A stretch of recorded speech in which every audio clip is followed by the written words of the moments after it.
Paano kung ikakasal ka na sa taong pinilit mo lang mahalin, pero bago yon, muli mong makikita ang babaeng pinakamamahal mo na may kasamang bata at kamukha mo? Ihihinto mo ba ang kasal? Papunta si Winter ngayon sa kwarto ng kanyang asawa na si Gray. Bihira lang naman siyang ipapatawag ng asawa kaya hindi siya mapakali sa sarili at kabadong-kabado nga siya habang binabaybay niya ang pasilyo patungo sa kwarto ng kanyang asawa. Kahit mag-asawa silang dalawa, ay nakahiwalay ang kanilang mga kwarto dahil na rin sa kagustuhan niya. Mahal naman niya ang kanyang asawa at gano'n naman ang asawa niya sa kanya. Pero hindi lang talaga siya sanay na may katabing matulog kaya hiwalay ang kanilang mga kwarto. Pumayag naman ang asawa niya sa gusto niya kaya walang problema kay Winter yon. Natatanaw na nga niya ang pinto sa kwarto ng kanyang asawa. Subalit ang kabang kanyang nadarama ay lalong lumakas pa. Nang nasa harap na nga siya ng pintuan, ay hindi niya alam agad kung ano ang gagawin. Bubuksan ba niya ang pinto o babalik na lang sa kanyang sariling kwarto? Kaya mo yan, Winter. Ang pagpapagaan sa kanyang sariling kalooban. Nagpakawala muna siya ng isang mahabang hininga bago pumasok sa kwarto ng kanyang asawa. Unang bumungad sa kanya ang mabangong halimuyak na amoy ng pabango ng kanyang asawa. Nanuot ito sa kanyang ilong. Hindi naman ito masakit. Amoyin dahil hindi naman mahilig sa hard perfume, fragrance ang asawa. Kanina pa kita hinihintay. Halos tumalon sa gulat si Winter nang marinig niya ang malamig na boses ng kanyang asawang nakatalikod sa kanya. Nakaharap kasi ito sa sariling bintana sa loob ng kwarto at wala itong damit pang itaas, kaya naman kitang-kita ang buong katawan nito.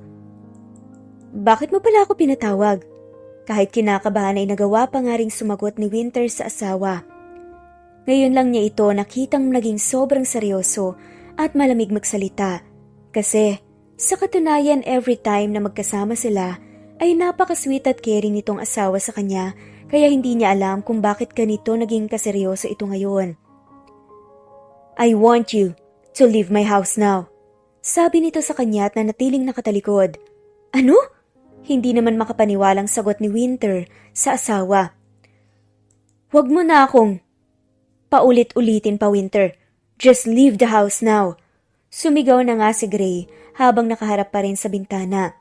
Lalong lumakas ang kaba ni Winter sa pagsigaw ng asawa kaya naman nagsalita siya. Kanina lang maayos tayo ah. Ano bang nangyari, Gray? Kahit natatakot si Winter ay sinubukan pa nga rin niyang lapitan ng asawa at yakapin mula sa likuran nito pero nanatiling walang emosyon ang mukha ni Gray. Just leave.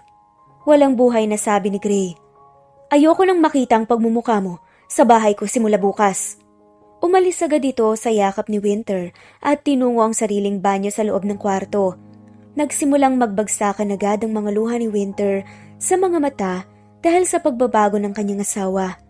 May sasabihin pa sana siya sa kanyang asawa dahil sa 2 taon nilang pagsasama ay sa wakas, nabiyayaan na nga rin sila ng anak. Pero hindi na magawang masabi ni Winter kay Gray dahil pinapaalis na nga siya nito as soon as possible. Luha ang tinungo ni Winter ang sariling kwarto habang si Gray naman ay sa loob ng banyo niya binuhos ang sakit na nadarama niya. Dahil sa mga nasabi niya sa kanyang asawa. Patawad, mahal. Sana dumating ang panahon na mapatawad mo ko. Ayokong madamay ka sa gulo. Ayoko na pati ikaw ay kunin sa akin. Hindi ko kakayanin na pati ikaw ay mawawala sa akin kaya mas mabuting ganito na lang muna tayo para maging ligtas ka. Alam kong nasasaktan kita. Pero mas nasasaktan ako sa'yo dahil sa mga salitang binitawan ko sa'yo. Mahal na mahal kita. Umiiyak na sabi ni Gray sa loob ng banyo. Niligpit agad ni Winter ang mga gamit at inilagay na nga sa kanyang maleta. Latang-lata nga siya pero wala naman siyang magawa. Kahit ayaw niyang umalis ay susunod pa rin siya sa gusto ng asawa. Wala na siyang rason pa para manatili sa bahay na to dahil mismong asawa niya pinagtabuyan na nga siya. Mabilis niyang tinapos ang pagliligpit ng mga gamit niya at lumabas na nga sa kwarto niya. Bitbit ang maletang may laman na damit at ibang personal na bagay. Saktong paglabas niya ay ang paglabas din ni Gray sa kanyang kwarto. "If you're done, you can go now," sabi ni Gray kay Winter. "Gray," pagtawag ni Winter sa kanyang asawa. Huminto naman si Gray upang hintayin kung ano ang susunod na sasabihin ng kanyang asawa sa kanya. Pero isang halik ang naramdaman niya sa kanyang mga labi. "Mahal kita. Tandaan mo yan. Hindi magbabagong nararamdaman ko sa'yo," sabi ni Winter sa kanya. Sa sinabi nito, ay gusto sanang pigilan ni Gray ang asawa sa pag-alis pero buo na talaga ang desisyon niya. Ito na lang kasi ang naiisip niyang paraan para malayo sa kapahamakan ng asawa. "Mag-iingat ka, Gray," huling sabi ni Winter sa kanya bago ito umalis. Sa harapan niya, bitbit ang maletang dala nito. Sa pagkakataong ito, tumulo naman ang mga luha ni Gray habang humikbi ng pakonti-konti. "I love you, wife," bulong ni Gray sa sarili. At tuluyan na ngang umalis si Winter sa kanyang bahay. "Tama na yan, pare. Lasing ka na," sabi ni Harry kay Gray na ngayon ay lasing na nga dahil sa sobrang alak na nainom. "Hindi ako lasing," matigas na sagot ni Gray sa kaibigan. "Anong hindi? Kanina ka pa umiinom tapos 5 case na ng beer ang naubos mo. Hindi ka pa ba lasing sa sitwasyon na yan?" Naiinis na sabi ni Harry at binawi ang hawak na bote ng beer kay Gray. "Akin na nga yan. Bakit ka ba nangingialam?" Inabot naman ni Gray ang bote ng beer pero inilalayo naman ito ni Harry. "Matulog ka na. Lasing ka lang," sabi naman ni Harry at inalalayan si Gray patungo sa kwarto pero bumagsak lang ito at tulog na dahil sa kalasingan. Ilang araw kasi matapos niyang paalisin sa bahay ang asawa na si Winter at tinawagan niya agad ang kaibigan na si Harry para yayaing mag-inom. Mabuti na lang at pumayag si Harry, kaya naman may kasama siya pero halos si Gray na rin ang umubos ng alak na binili nito. Kaya yun, lasing na lasing. Tumawag na lang si Harry ng isang maid sa bahay ni Gray upang magligpit sa kalat na naiwan sa pinag-inuman nila, habang pinipilit naman ni Harry na dalhin ang kaibigan sa sarili nitong kwarto. "Winter, mahal kita. Sobrang mahal kita," sabi ni Gray habang binubuhat ni Harry patungo sa kwarto niya. Napailing na nga lamang si Harry sa sinabi ng kaibigan. Bakit pa niya pinaalis ang asawa kung mahal naman pala niya? "Miss na kita, umuwi ka na," dagdag pang sabi ni Gray. Hindi lang pinansin ni Harry ang mga sinasabi ng kaibigan. Binuksan na nga lamang niya ang pinto ng kwarto at pinapasok nga si Gray. Pagkatapos ay nilagyan niya ito ng kumot at iniwan ng mag-isa.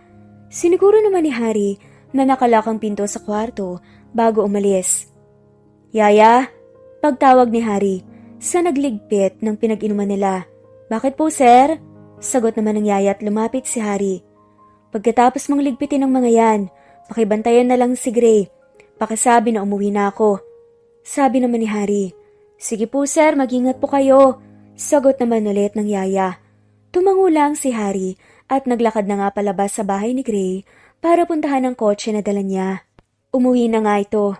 Kinabukasan masakit ang ulo ni Gray pagkagising dahil sa dami ng alak na naubos at nainom niya.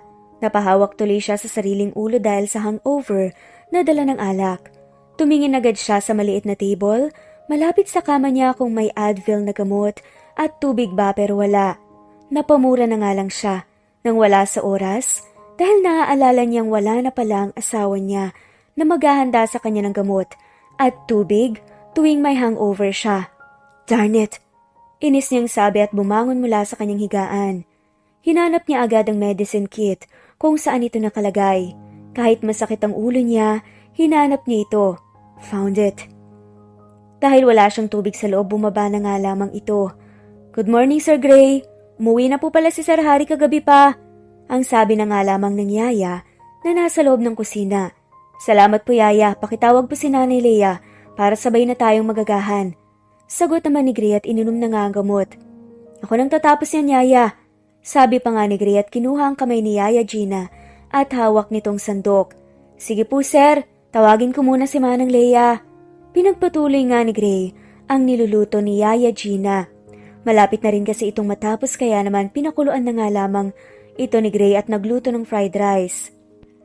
Kasabay nga niyang kumain si Manang Leia na noong maliit pa lamang siya, sila na nga ang nagbabantay at nag-aalaga sa kanya. Good morning, Nanay Leia. Sabay na tayong kumain tatlo. At yun nga ang ginawa nila. Kahit naninibago si Gray dahil wala ang asawa niya, ay pinipilit nga niyang iwaksi ito dahil para ito sa kaligtasan ng asawa.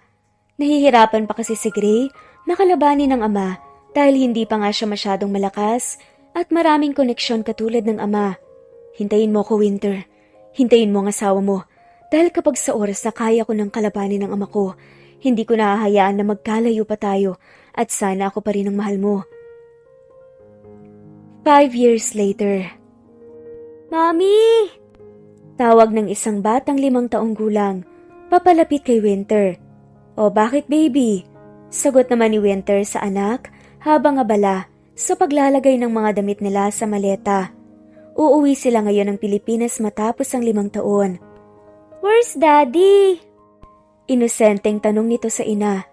Hindi agad nakagalaw at nakapagsalita si Winter sa tanong ng anak niya. Siguro nagtatanong at dala na rin ng kuryosidad kaya ito naisip ng anak niya. Sa isip ni Winter ay siguro nasa tamang edad na nga ang anak para sabihan ito, pero natatakot pa rin si Winter kung ano ang mangyayari kapag sinabi nga niya dahil matalino ang anak nito at madaling makaunawa. Busy pa si Daddy sa work anak para maibigay niya ang mga gusto mo. Ito na lang ang sinagot ni Winter sa anak na si Blue. Daddy is always busy na lang. Sana makita ko man lang po siya. Sampit nito sa harap ni Winter na malungkot ang muka at boses. Alam ni Winter na naiinggit na ang anak sa mga classmates niya dahil kapag ihahatid niya ito sa paaralan, ay parating tinitignan ng anak ang mga kaklase niya kapag ang daddy nila ang naghahatid sa mga ito. Gusto mo talagang makita ang daddy mo? Tanong naman ni Winter sa anak. Yes po. Masaya nitong sagot. Kung kanina malungkot ang mukha nito, ngayon naman napalitan na ito ng saya. Ngumiti muna si Winter sa anak at hinalikan nito bago sumagot sa anak. Babalik na tayo sa Pilipinas. Naroon ang daddy mo. Yay! Pumapalakpak na sabi ni Blue sa ina. Talaga, Mama? Yes, baby. Uwi na tayo sa Pilipinas at makikita mo na ang daddy mo. Sagot ni Winter sa anak at tumango. Thank you, Mommy! Sabi ni Blue sa mommy niya at niyakap ito. Pagkatapos ay hinalik-halikan pa nga siya. Napangiti na nga lamang si Winter habang nakatingin sa anak na sobrang saya at excited makita ang tatay nito. Kahit sa kaloob-looban niya ay may pangamba siya na baka sakaling may ibang pamilya na nga ito at anak. Sa 5 taon ba namang nawala siya ay tiyak na may ibang pamilya na ito. Kaya natatakot din nga siya na baka masaktan ng anak niya pero ayaw naman niyang pagkaitan ng anak na makita ang inaasam-asam na ama. Habang abala sila sa paghahanda ng mga gamit nila na inilagay sa kanilang maleta, saya na may konting takot ang naramdaman ni Winter sa kanyang sarili dahil hindi niya alam kung ano ang mangyayari o sasalubong sa kanya pag-uwi sa Pilipinas. You both ready? Tanong ng isang lalaki na pumasok sa kanilang kwarto. Tito Dan! Masayang sambit ni Blue sa lalaking pumasok sa kwarto nilang mag-ina at dumamba ng yakap kay Dan. Hi kiddo!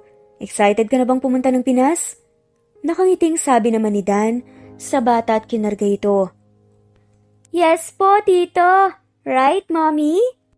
Tumingin pa nga sa gawin ni Winter ang anak habang sumagot kay Dan.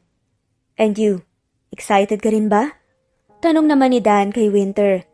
Well, siguro, I don't know either kung anong mararamdaman ko, Dan. It doesn't matter to me. Work lang naman ang pupuntahan ko doon. And, huminto muna si Winter bago tinapos ang kanyang sinabi. Gusto rin makita ni Blue ang daddy niya. Really? Manghang sabi naman ni Dan. Yes, Tito. Si Blue naman ang sumagot. I want to meet my daddy and play with him. Excited talaga ito na makita ang ama, kaya naman nag-uumapaw ang saya nito. Napatingin tuloy si Dan sa pwesto ni Winter at ganoon din si Winter. Siguro pareho silang nag-iisip sa sinabi ni Blue tungkol sa ama. Ayaw nilang umaasa at masakta ng bata kung ano ang mahihinat na nito pagdating sa Pinas. Yes, baby. Gusto ka ring makalaro ng daddy mo. Si Dan ang unang sumagot sa sinabi ng bata. Dan is a good friend of Gray. Pero nang malaman nito na pinaalis niya sa bahay si Winter, walang pag-aalinlangan na sinama niya ito sa States. Yung time kasi napupunta si Dan sa States para sa business trip niya rito, saktong nakita niya si Winter na umiiyak habang papalabas sa bahay ni Gray.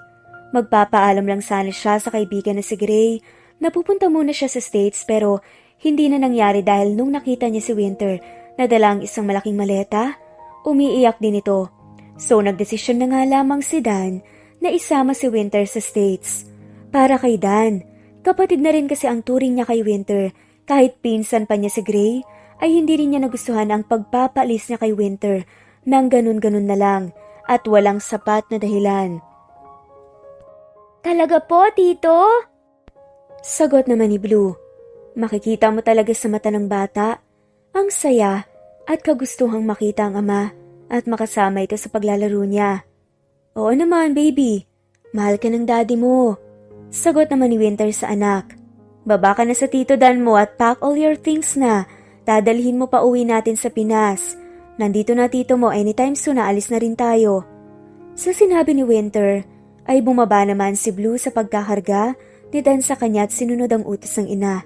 Niligpit nito ang mga gamit niya kasama ang mga laruan nito at inilagay sa sariling maleta. Habang abala naman si Blue sa pagliligpit, ng sariling gamit ay lumapit naman si Dan kay Winter at nag-aalalang tumingin kay Blue. Sure ka na ba talaga sa plano mo? Tanong ni Dan kay Winter. Siguro. Ewan ko. Kibit balikat na sagot ni Winter kay Dan. Sa totoo lang may parte sa kanyang natatakot na baka hindi tatanggapin ni Gray ang anak nila at ayaw niyang masaktan ang kanyang anak. Paano kung may asawa na siya at anak? Dagdag pa nga na sabi ni Winter. Ayoko namang sumira ng pamilya. Sagot naman ni Dan.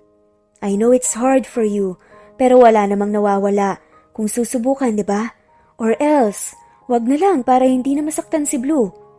Napagtanto niya rin na walang mawawala sa kanya if susubukan niya, pero paano kung tama ang hinalan niya? Paano kung pamilyado na nga si Gray? Masasaktan lang ang anak niya at ayaw niyang mangyari yun. Mommy, I'm done! Sigaw ng anak niya na siyang nagpabalik kay Winter sa sarili. Huwag mag-isip ng sobra-sobra. Pagpapaalalang sabi sa kanya ni Dan na siyang ikinatango naman ni Winter bilang sagot. Kinuha na nga rin ni Dan ang maleta ni Winter at Blue dahil pareho nang tapos ito. Sabay na silang lumabas sa kwarto at nilock yun. Tinungo agad nila ang parking lot sa kanilang apartment. Gamit ang elevator ay madali lang silang nakaabot sa ground floor. Galing pa kasi sila sa 10th floor ng apartment na ito na pag-aari rin ni Dan dito sa States. I'm so excited to see my daddy! I'm so excited to see my daddy! Ito ang parating bukang bibig ni Blue.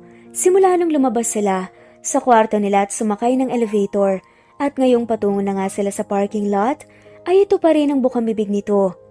Sinong excited? Tanong pa nga ni Dan na sinasabayan ang excitement ng bata. Me po! Sagot pa nga ni Blue habang nakatakas ang isang kamay. Napatawa na nga lamang si Dan at Winter dahil sa sobrang halata nga ang excitement nito. Dumating na nga sila sa parking lot at di kalayuan ay nakita na nga nila na nakaparada ang sasakyan ni Dan. Patakbong tinungo ni Blue ang sasakyan ni Dan. Anak, dahan-dahan lang. Pagpapaalalang sabi nito sa anak na tumakbo. I'm strong kaya, Mommy. Sagot naman ni Blue sa kanya. May sumalubong naman sa kanila na butler at kinuha kay Dan ang dala nilang bagahe. Salamat Kuya Aaron. Sabi naman ni Winter nang kunin ni Aaron ang dala niyang maleta ni Blue. Salamat Kuya, sabi rin ni Dan. Si Aaron ang driver ni Dan halos Magkasing edad lang sila pero siguro matanda si Aaron ng 2 taon kay Dan. Kaya naman kilala na nito si Winter. Sobrang bait din at maaasahan nito. Nang makapasok na nga sila sa kotse, tapos na nga rin si Aaron sa paglalagay ng gamit nila, kaya naman nilisan na nga nila ang lugar at tinungo ang airport. Sa kabilang banda, "Welcome to the Philippines!" Ang masayang salubong ng mama ni Dan sa kanya kasama ang 2 babaeng kapatid nito. Nakasunod lang din sa kanila si Winter at Blue. Malapit na rin ang loob ni Winter sa pamilya ni Dan at ganoon din ang pamilya ni Dan sa kanya. "Hiya po, hi Iha! Welcome back sa Pinas!" Pagbati sa kanya ng mama ni Dan. "Hello po tita!" Sagot naman ni Winter at nagbeso-beso pa nga sila. "Hello po Lola!" Masiglang sagot naman ni Blue at lumapit na nga sa may kaedarang babae na ina ni Dan at nagmano. "Ang cute mo talaga!" Sabi nito kay Blue at gigil na pinisil ang pisngi nito. Lumapit na rin kay Winter ang 2 babaeng kapatid ni Dan at bumati nga sa kanya at kay Blue. Pagkatapos ay hindi naman nagtagal, lumabas na nga sila sa airport dahil naghihintay na nga sa kanila ang sundo nila. Sabay-sabay na nga silang 6 na lumabas sa airport habang masayang nagkukumustahan sa isa't isa. Sumakay na agad sila sa nakaparadang sasakyang naghihintay sa kanila. Dahil wala namang kamag-anak o kapamilya si Winter ay sumabay na nga silang 2 ni Blue sa bahay nila Dan. Yun naman ang kagustuhan ng ina ni Dan dahil hindi na nga iba sa kanila si Winter. At apo naman niya si Blue dahil pamangkin niya si Gray. Hindi naman nagtagal ang biyahe nila ay sa wakas dumating na nga rin sila sa bahay. Nagkanya-kanya na nga rin silang labasan sa kotse habang si Winter ay buhat-buhat ang anak dahil nakatulog ito sa haba ng biyahe nila. Pasado 9:00 na rin kasi sila nang gabi dumating dito sa Pinas kaya naman nakatulog na nga rin si Blue dahil sa sobrang pagod. "Kaya mo ba? Gusto mo ako na lang magbuhat kay Blue?" Tanong sa kanya ni Dan. Umiling naman si Winter. "Hindi, kaya ko naman eh. Alam kong pagod ka na rin. Tapos gabi na rin inaantok ka na, baka magising din ito kapag naramdaman niyang iba ang bumubuhat sa kanya." Hindi na lang pinilit ni Dan si Winter at sinamahan na nga lamang ito sa kwarto upang masiguro na maayos ang lagay nila. Nakapagpaalam naman ng maayos si Winter sa ina at mga kapatid ni Dan bago nila tinungo ang kwarto. Nang mailapag na nga ni Winter ang anak na si Blue, tila naman hid ang buong kamay niya. Pagkatapos ay iniwan na nga rin siya ni Dan para makapagpahinga. "Good night," sabi nito sa kanya. Kinabukasan, late nang nagising si Winter dahil sa sobrang pagod dahil sa flight nila. Pasado 8:00 na ng umaga at wala na si Blue sa tabi niya. Siguro kasama nito ang lola niya na si Tita Mariel. Malapit kasi ang loob nila sa isa't isa dahil kapag Christmas ay nasa States ang buong pamilya ni Dan kasama si Tito Terence para doon mag-celebrate ng Christmas. Minsan din kapag namimiss niya si Blue, ay pupunta lang si Tita Mariel doon. Bumangon agad ito sa higaan at tinungo ang banyo para maligo. Hindi naman nagtagal sa loob ng banyo para maligo. Nang matapos na nga ito ay nagbihis na nga siya ng damit at lumabas ang kwarto. "Good morning," pagbati nito sa kanya. "Sakto't gising ka na para makapag-breakfast na tayo," sabi sa kanya ni Dan at sabay na nga nilang tinungo ang dining room. Pagpasok nga nila, naroon din ang kanyang Tito Terence na kalaro si Blue. "Good morning po tita, tito. Sa inyo rin Jen and Joyce, good morning." Pagbati ni Winter sa buong pamilya ni Dan. "Good morning anak." "Good morning iha." Habang ang anak ay lumapit sa kanya bago sumagot, "Good morning mommy." Sabay halik sa pisngi niya. Nang makumpleto nga sila, kumain na nga ang mga ito na parang isang tunay na pamilya. Matapos nga ng almusal, ay kanya-kanyang gawain na nga sila. Kaya naman ay ang natira sa kanila ay sila na lang 4. Si Dan, si Winter, ang isa sa mga magulang ni Dan at ang bata. Next week pa naman ang trabaho ni Winter bilang isang model sa isang company. Sunod na linggo pa naman ang meeting niya sa owner nito para pag-usapan kung ano ba ang dapat gawin nila, kaya naman may isang linggo pa nga siya to bond with Dan's family. Sure mo bang ayaw mo pang lumabas para gumala kasama si Blue? Tanong sa kanya ni Dan habang nasa sala sila.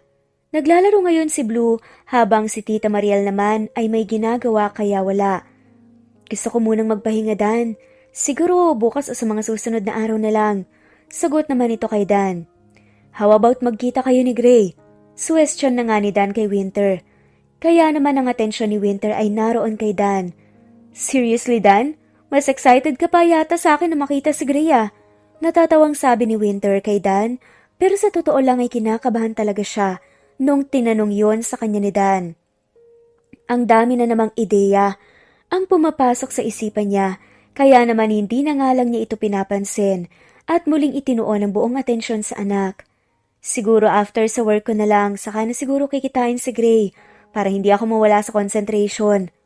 It's your choice. Siguro time na rin para bigyan niyo ng closure ang isa't isa. Sagot naman ni Dan sa kanya. At kung ano man ang kahihinatnan sa pagkikita niyo, I'm always here for you and for Blue. Ngumiti lang si Winter kay Dan. At sabi nga nito, salamat. Isang linggo ang lumipas at ngayon ay handa na nga si Winter para kausapin ang kumuha sa kanya ng model para sa isang company. Iniwan niya si Blue sa ina ni Dan dahil may work din naman si Dan kasama si Tito Terence sa sariling kumpanya nila, kaya naman mag-isa nga niya itong pinuntahan. Good morning, Ma'am Winter. Good morning din. This way, Ma'am. Ma'am Bella is waiting for you. Salamat. Sagot naman ni Winter at sinundan na nga ang staff. Hi! Pagbati niya rito nang makalapit. You're here na pala. Sabi pa nga nito at ngumiti ng pilit. Unang tingin pa lang ni Winter sa kaharap plastic na ito. Pakitang tao. The way Bella talked and smiled, halatang plastic lahat. Kaya kahit nahahalata ito ni Winter, ay naging professional pa rin siya sa harap nito dahil sa trabaho. So, magsisimula na ba tayo? Sabi niya agad para matapos na nga. Well, siguro if dumating na ang asawa ko dahil sa company ka ng asawa ko nagmo-model. Sagot naman sa kanya ni Bella. Kaya naman napatango na nga lamang si Winter at hinintay na nga lamang ang sinasabi nitong asawa. Pero 10 minuto ang lumipas, hindi pa rin ito dumating kaya naman nagtanong na nga si Winter kay Bella. Wala pa bang asawa mo, Miss Bella? Tanong niya rito. Sabi niya sa message, malapit na raw siya eh. Sagot naman ni Bella at busy na hawak ang telepono. At napagtanto talaga ni Winter na masama ang ugali nito at ma-attitude. Ibang-iba nung kausap niya ito sa call lamang.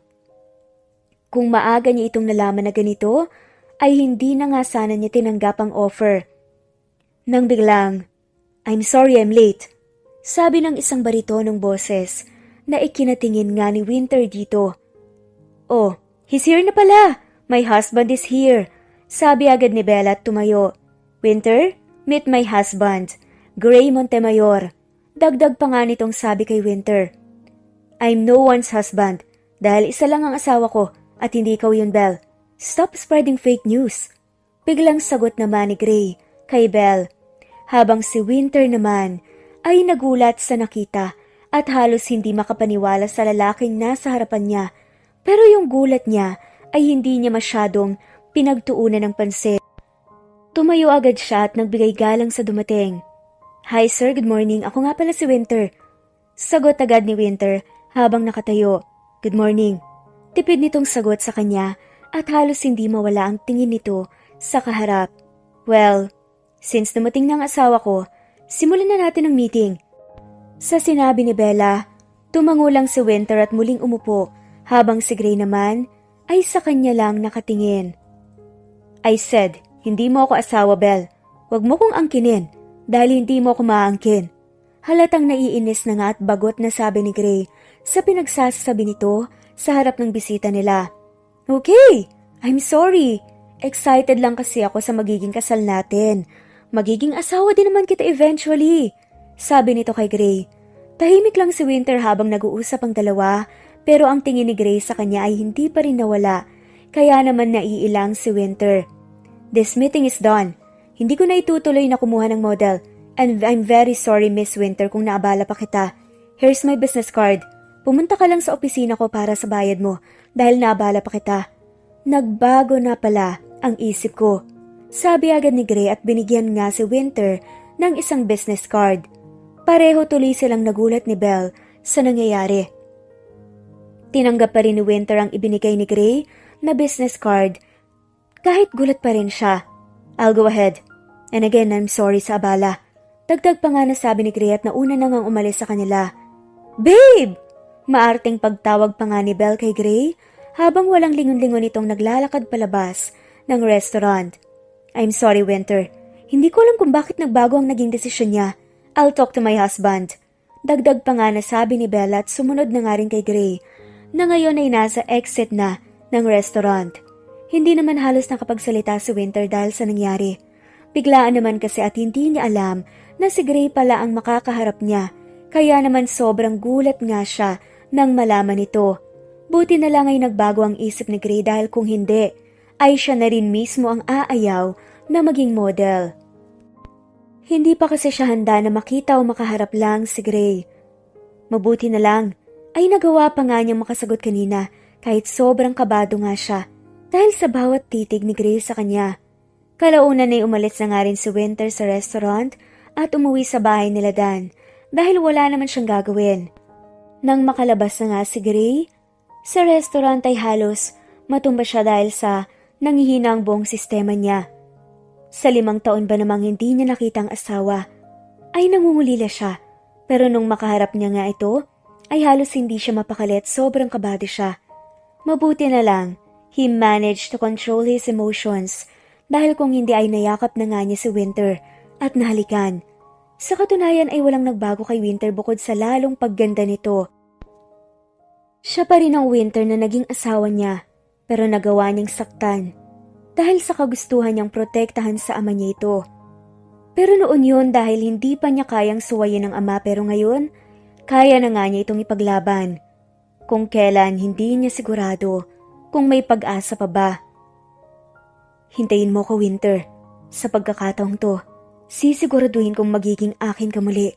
Sabi ni Gray bago pumasok sa kotse at nilisan na nga ang lugar.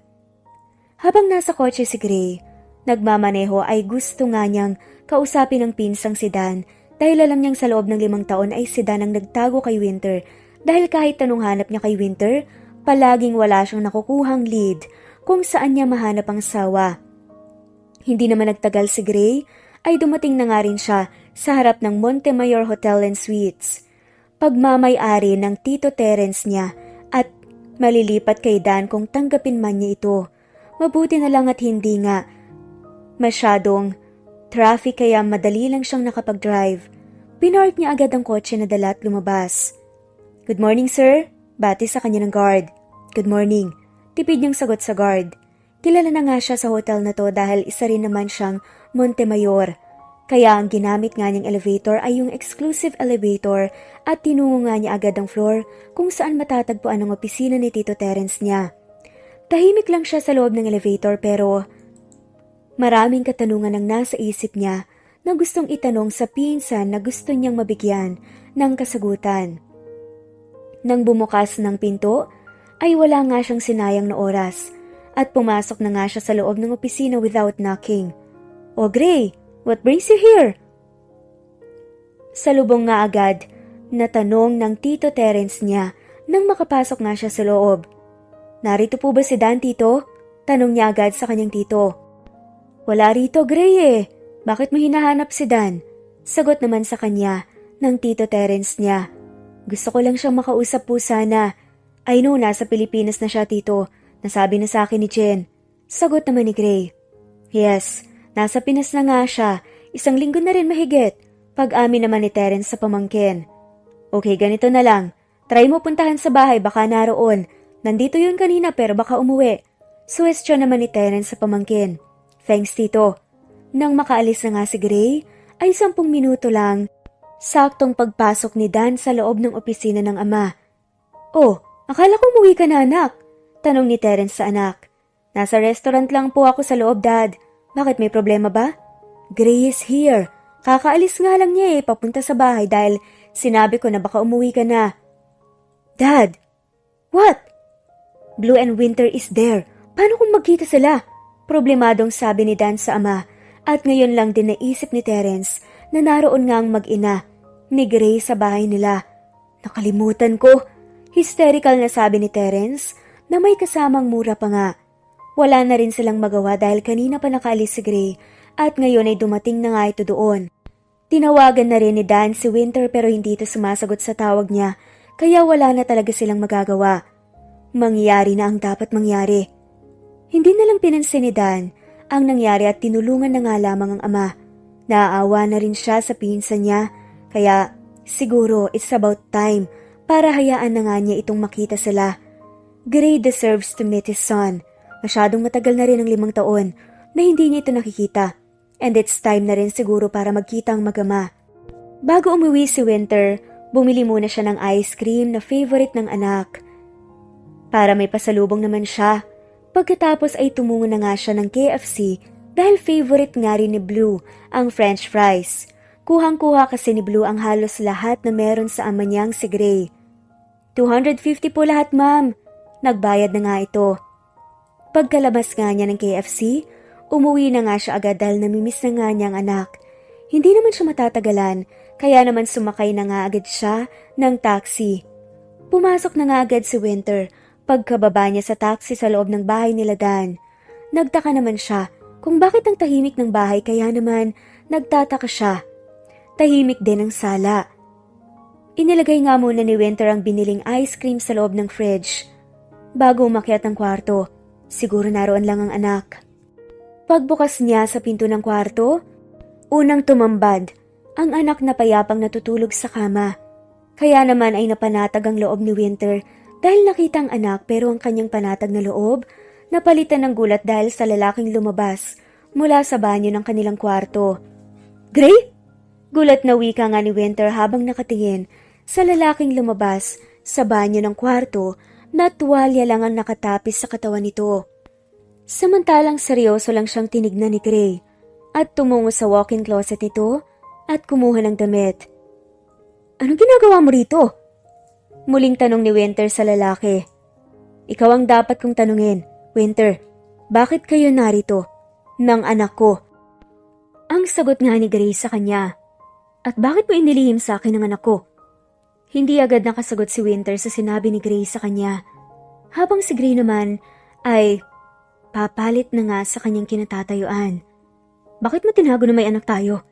Tanong muli ni Gray sa kanya nang makalapit na nga ito sa pwesto niya. Sa tanong ni Gray sa kanya ay nanumbalik sa isipan ni Winter ang ginawa nga sa kanya ni Gray na pagtataboy. Wala siyang kasalanan kung bakit niya ito tinago.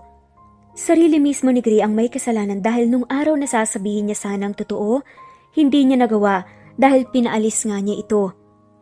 Pinaalis siya na hindi niya alam ang dahilan kung bakit tapos ngayon siya pa ang sisisihin nito. Hindi mo siya anak. Matigas nga nasabi ni Winter sa kaharap na si Gray. Ang kapal naman ang mukha mo, namang angkin ng anak ng may anak. Dala ng galit niya. Kay Gray ay mas minabuting hindi niya aminin na anak nila ito hanggang hindi masabi sa kanya ni Gray ang rason niya noon.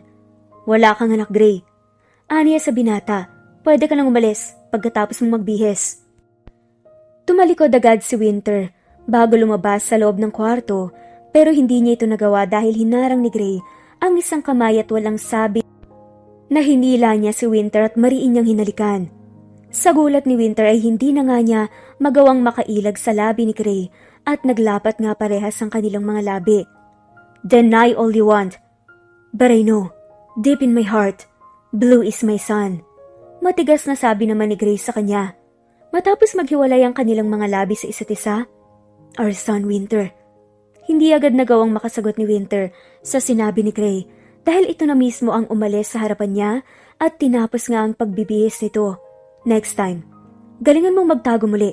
Baka paggising mo sa isang araw, mukha ko na ang sasalubong sa umaga mo. Huling salitang binitawan ni Gray bago iniwan si Winter na hanggang ngayon ay hindi alam kung ano ang gagawin niya. Hindi kasi pa rin nagsisink in sa isip niya ang mga nangyari. Masyadong mabilis, kaya hindi niya nahabol ang mga kaganapan between her and Gray. Pero yung takot ni Winter sa sinabi ni Gray sa kanya ay hindi talaga nawala sa utak niya. It seems like may pinaplano itong masama sa kanilang mag-ina. Yung pangamba niya na para sa kanilang mag-ina, hindi nawala. Dapat gumawa siya ng paraan upang muli niyang matakasan si Gray. She will do everything para sa kapakanan ng anak niya. Ayaw niyang masaktan ang anak niya kahit siya na lang ang masaktan basta ang anak niya ay hindi. Alam ni Winter na nangako nga siya sa anak na ipakikilala siya nito sa ama niya, pero ngayon ay nagbago na nga ang isip niya, lalo na't noong makita nga niya si Gray.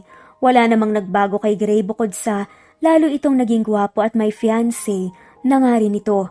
At tiyak siyang si Belle ito kasi sa pamamaraan ni Belle na sabihin niyang asawa niya si Gray, very confident nga ito. Kahit sabihin pa ni Gray na hindi, pero nahahalata ni Winter na ang dalawa ay engaged na.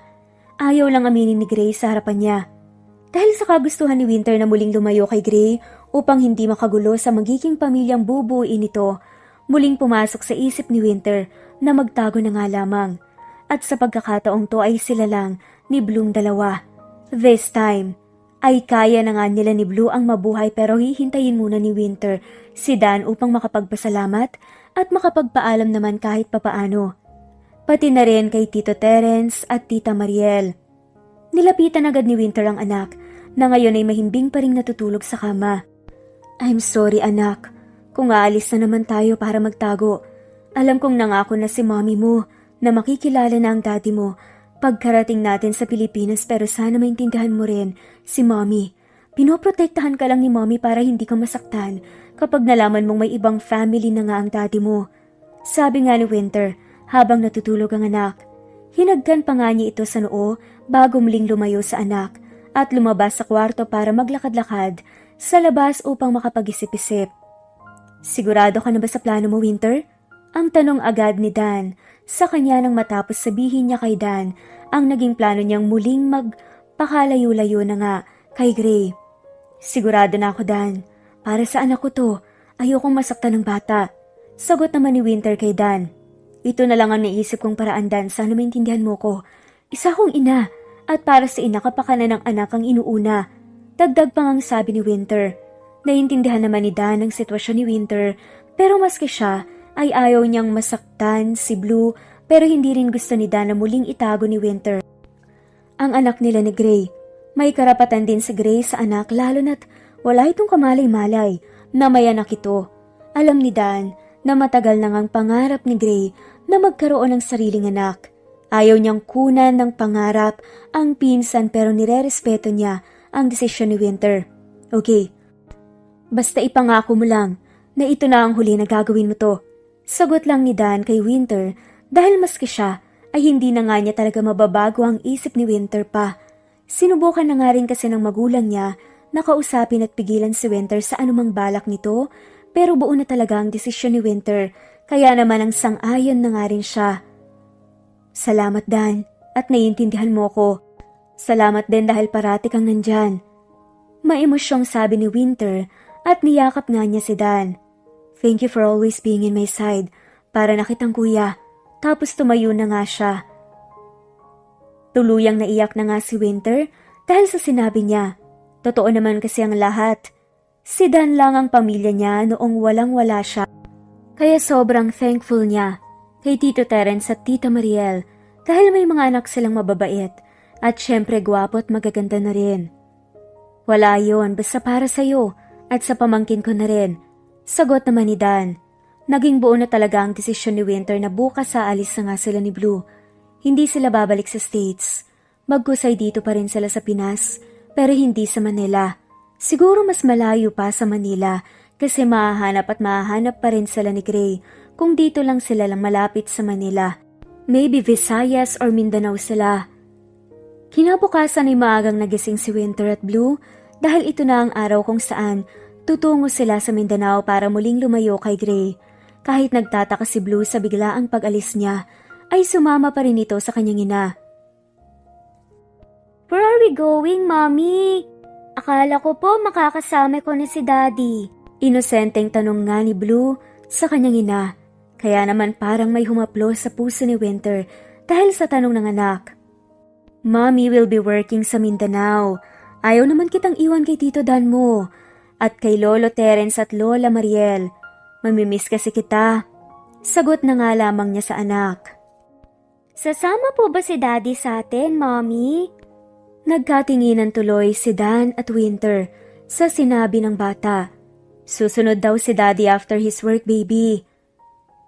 Sagot na naman ni Winter sa anak, kahit alam naman niyang hindi mas mabuti na lang na ganito ang sabihin niya sa bata para hindi na nga ito magtanong pa. Talaga, Mommy? Muling sumaya ang boses nito sa sinabi ni Winter na susunod ang ama nito sa kanila. Yes, baby. Susunod ang daddy mo basta kapag matapos ang trabaho niya. Now, shall we go? Tanong nga niya sa anak. Yes, Mommy! Excited na sagot nito kay Winter. Ngumiti lang si Winter sa anak kahit sa loob niya nasasaktan siya dahil umaasa na naman ang anak niya. Pero para kay Winter mas okay nang ganito dahil ayaw niyang makasira ng pamilya. Mag-iingat kayo. Alagaan mo si Mommy mo, Blue, okay? Sabi naman ni Dan. Opo, Tito! Patango-tango pang sagot ni Blue kay Dan at yumakap ito. Mamimiss kita, Tito! Pag-amin na sabi ni Blue sa Tito Dan niya. Me too, kiddo. Sagot naman ni Dan sa bata. Kung may time si Tito, bibisitahin ko kayo. Talaga po, Tito? Tanong pa nga ni Blue. Yes, kaya magpapakabait ka, taalagaan mo si Mommy, ha? Tumango naman si Blue sa sinabi ni Dan sa kanya na aalagaan nga niyang mommy nito. Pagkatapos ay nagpaalam na nga si Winter dahil malapit na nga rin ang flight nila patungong Mindanao. Siguro safe place na ito para makalayo kay Gray.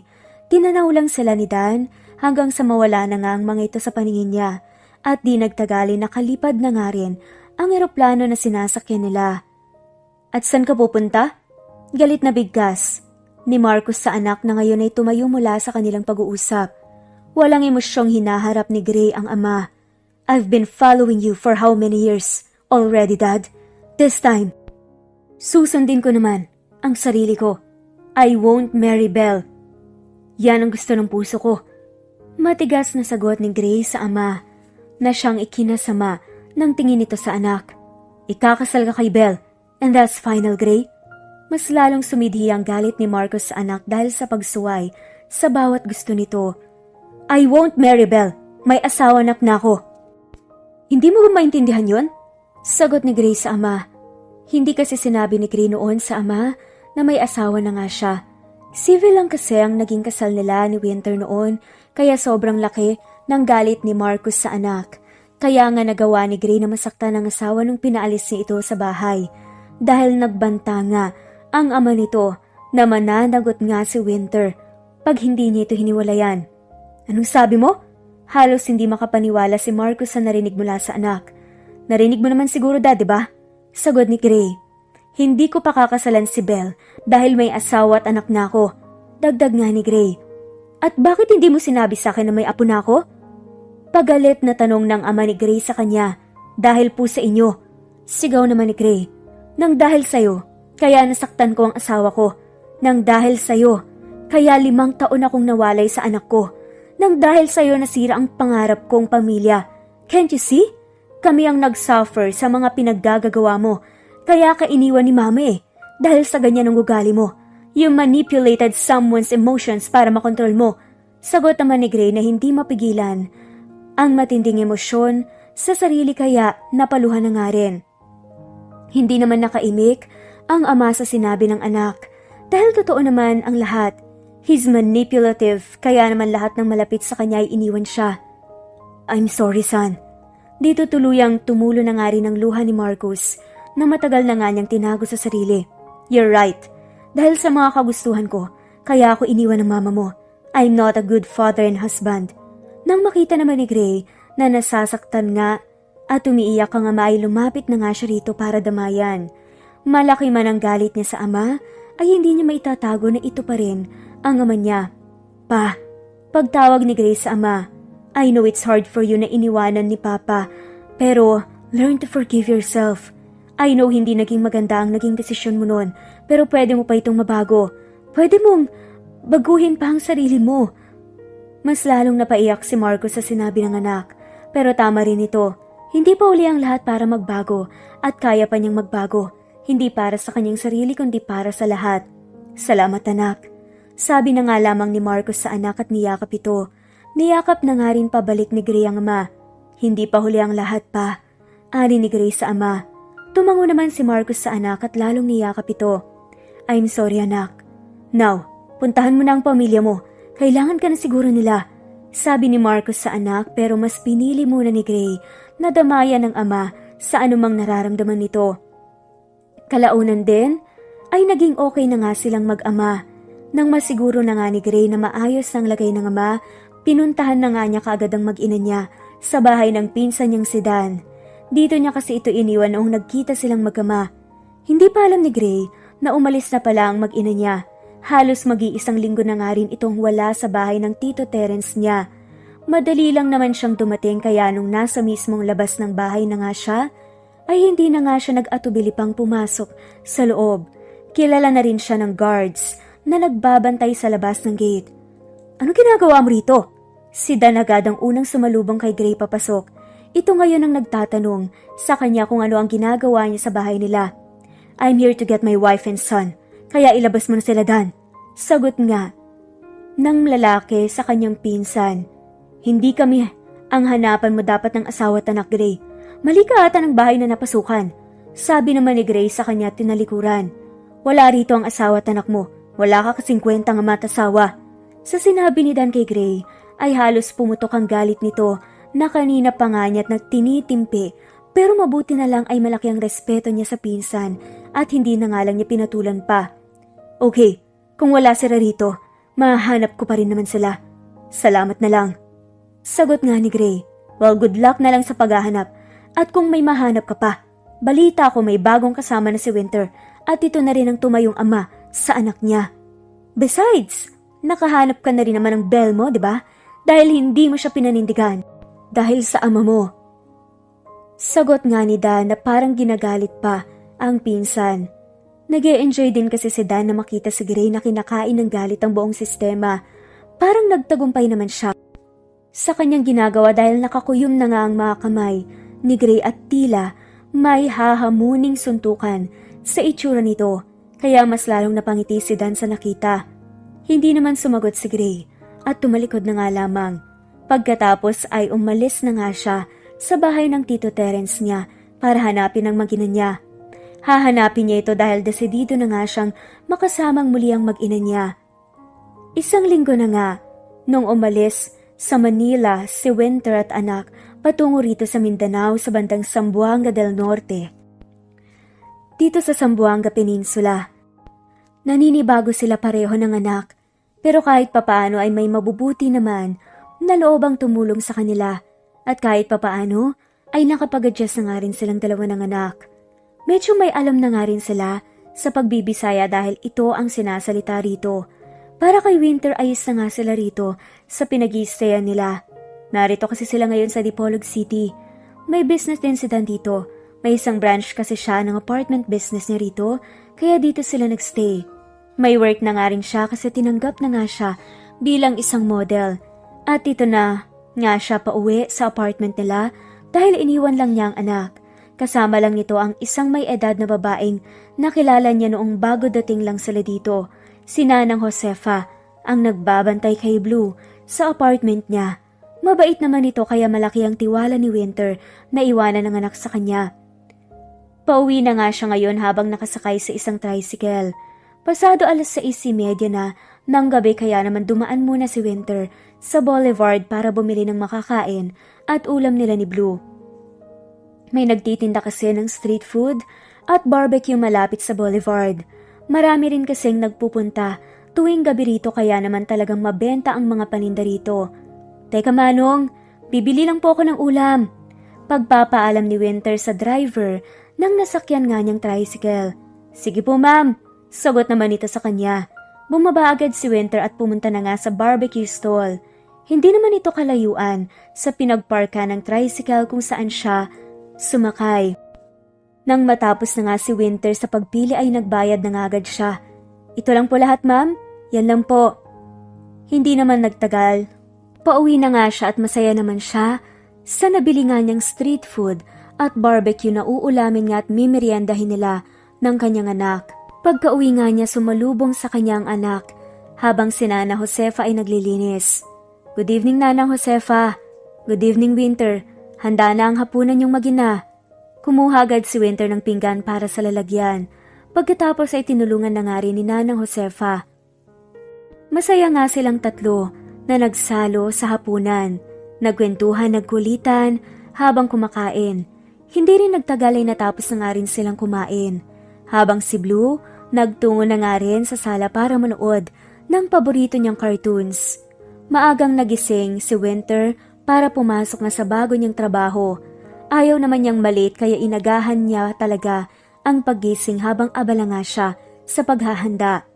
Ayaw nga niyang magising ang kanyang anak dahil masyado pang maaga. Nang makuha nga ni Winter ang gagamitin niya, dahan-dahan nga niyang binuksan ang pinto para hindi makalikha ng ingay. Pagkatapos nga niyang halikan ang kanyang anak sa noo. Nang biglang may kumatok sa pinto sa labas ng apartment niya. Inis na tinungo ni Winter ang pinto at medyo pagalit na nagsalita. Sino ba yan? Ang aga pa para mang istorbo. Pagbukas nga niya nagulat nga siya nang tumambad sa kanya si Gray. Malaki ang eyebag sa mata, halatang pagod at kulang sa tulog dahil sa nangingitim ang ilalim na bahagi ng kanyang eyebags. Bakit ka nandito? Saad ni Winter nung nakabawi nga siya sa gulat. Isasarado na nga sana ni Winter ang pinto pero hinarang ito ng isang kamay ni Gray. Let's talk please. Can I come inside? Tanong pa nga ng lalaki kay Winter at halatang pagod ito at kulang sa tulog dahil sa pananalita. Wala na nga lamang nagawa si Winter kundi pinapasok na nga ang binata. Gustuhin man niya sanang hindi papasukin to pero naawa pa rin siya rito. Pasok ka. Sabi naman ni Winter at pumasok na nga si Gray. Pagkapasok nga ni Gray sa loob, niyakap nga niya agad si Winter. I'm so sorry. Naramdaman agad ni Winter na tila nababasa ang kanyang damit at nakita nga niya si Gray na umiiyak. Patawarin mo ko kung palagi na lang kitang nasasaktan. I know to myself that I'm a jerk, but please, give me another chance. Sabi ni Gray habang nakayakap at umiiyak sa bisig ni Winter. Hindi naman alam kung paano sasagutin ni Winter si Gray, pero sa puso niya naroon pa rin ang pagmamahal niya para kay Gray. Hindi ito nawala kahit minsan na nga siyang nasaktan nito, pero natatakot pa nga rin siyang aminin kay Gray dahil baka nasaktan na naman siya. Sila ng anak niya. Gray, pagtawag niya sa binata. Shh, pwedeng mamaya ka na magsalita? I want to take this chance na mayakap ka dahil sa 5 taon na hindi kita nakita. Nangungulila ako sa'yo. Sagot ni Gray sa kanya, kaya naman pinabayaan na lang ito ni Winter. Ayaw naman niyang saktan o dagdagan pa kung ano man ang problema nito. Halatang marami talaga itong kinikimkim sa kanyang dibdib, kaya naman pinabayaan na nga lamang ni Winter na yakapin siya nito. Umupo na nga muna sila, pero ang yakap ni Gray sa kanya ay hindi pa rin nawala. Mas lalo pa nga itong humigpit. Pinabayaan na nga lang ito ni Winter at naging tahimik ang sitwasyon nila. Mahinang hikbi lang ni Gray ang naging ingay sa buong apartment. Kung nasaan sila at hanggang unti-unting tumahimik na ang paligid. Nang tinignan ni Winter si Gray, ay nakatulog na pala ito habang humihilik. Kaya naman hindi na nga ito inistorbo ni Winter. Sa isip nga niya, ay sobrang pagod talaga nito at nakatulog dahil sa kulang din sa tulog ito. Habang tinitignan niya si Gray, ay dinalaw na nga rin ng antok si Winter at di nagtagal ay nakatulog na nga rin siya. Pagkagising ni Winter ay pasado 9:00 na nga ng umaga at late na nga siya sa trabaho. Nagtaka rin siya kung bakit nasa kama siya nakahiga sa loob ng kwarto. Ang natatandaan niya ay nasa sala nga siya kanina kasama si Gray. Nang maalala niya ang binata ay napabalikwas nga siya nang bangon dahil wala na nga ito sa tabi niya at ang anak. At sure rin na hindi siya nanaginip dahil ramdam na ramdam nga niya ang init sa mga bisig ni Gray kanina. Nagmamadali agad siyang bumaba sa kama at lumabas sa kwarto upang masiguro kung narito nga si Gray. Wala rin kasi ang anak niya. Baka hindi si Gray ang nakita niya or nangungulila lang siya sa binata kaya kung ano-ano lang ang kanyang nakikita. Sa paglabas niya sa kwarto ay tawa ang una niyang narinig. Tawa ng kanyang mag-ama na masayang naglalaro na tila sobrang miss ang isa't isa. Kitang-kita ni Winter ang saya na gumuhit sa mukha ng anak at sa mga mata nito na sa wakas ay nakasama niya ang ama. Ganon din si Gray. Sobrang saya ang nadarama dahil sa loob ng 5 taon na puro sakit lang ang nararamdaman ay tila nakawala na nga siya sa kanyang sarili. Dulot ng saya na hatid ng kanyang anak. Tahimik lang itong tinatanaw ni Winter habang umiiyak dahil din sa saya na nadarama niya. Ito ang dati niyang pangarap na gusto nga niyang makita tuwing gigising siya at ngayon ay natupad na nga ito pero alam pa rin niya na panandalian lang niya itong naramdaman. Mami! Ang pagtawag sa kanya ng anak nang makita siya nito. Napatingin din si Grace sa gawin niya kaya nagmamadaling pinunasan nga niya ang kanyang luha at nakangiting lumapit sa anak. Good morning, baby! Nakangiting sagot niya sa pagtawag ng anak. Good morning, Mommy! Saad naman ang anak sa kanya at ginawaran niya ng halik sa pisngi. How about Daddy, Mommy? Saan ang kiss niya? Tanong ng anak. Parehong nagulat si Gray at Winter kaya napaiwas sila ng tingin sa isa't isa. Please, Mommy! Pagpapakyut pa nga nitong sabi ng anak kaya walang nagawa si Winter kundi sundin ng anak. Good morning! Pagbati ni Winter kay Gray at hinalikan din ito sa pisngi. Good morning! Pabalik nito ang sagot sa lalaki.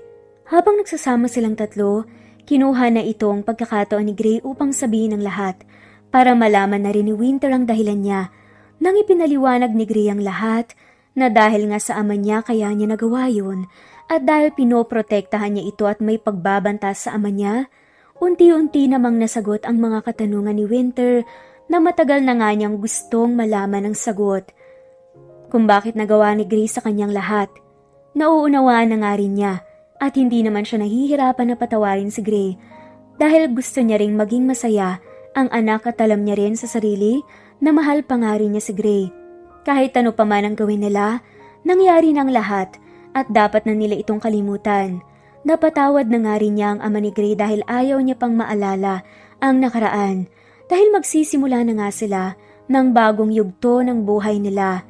Inamin na rin ni Gray kay Winter na wala silang relasyon ni Belle at siya lang ang mahal nito sa loob ng 5 taon. Ganon naman talagang pagmamahal.